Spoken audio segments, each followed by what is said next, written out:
ମାଉସୀରେ ତ ସବୁବେଳେ ରୋଷେଇ କାମ, ସେଥିପାଇଁ ରୋଷେଇ ଘରୁ କଲି ଭିଡ଼ିଓଟି ଆରମ୍ଭ।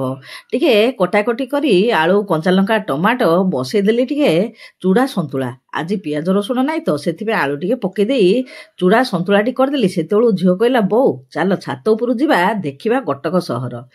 କଟକ ସହର ଧବଳ ଟଗର, ଛୋଟବେଳୁ ପାଠରେ ପଢିଥିଲେ ଆମେ। ଦେଖନ୍ତୁ କେତେ ପୁରା ଟାଉନ ଯେ କହିବାକୁ ନାହିଁ, କେତେ ବିଲ୍ଡିଂ, ବଢିଆ ଲାଗିଲା ଛାତ ଉପରୁ ଦେଖିବା ପାଇଁ। ଚାରିଆଡେ ଖାଲି ଘର।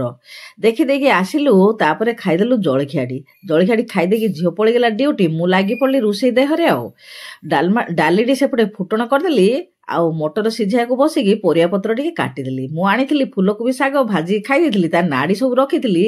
ଆଜି ଆଳୁ, ବାଇଗଣ, ସିମ ଆଉ ମଟର ସବୁ ପକେଇକିରି କରିଦେଲି ଘାଣ୍ଟ ତରକାରୀ। ଖାଇବା ପାଇଁ ତ ସବୁ ନାଟ ହାଟ। ଆଉ ତାପରେ ତ ଆରମ୍ଭ ହେଇଗଲା ଖିଆ। ଆଉ ମଉସାଙ୍କୁ ଦେଲି, ମୁଁ ମଧ୍ୟ ଖାଇଲି। ଆଶା କରୁଛି ଭିଡ଼ିଓଟି ଭଲ ଲାଗିଲା, ଚ୍ୟାନେଲକୁ ସବସ୍କ୍ରାଇବ କରିବେ ବୋଲି।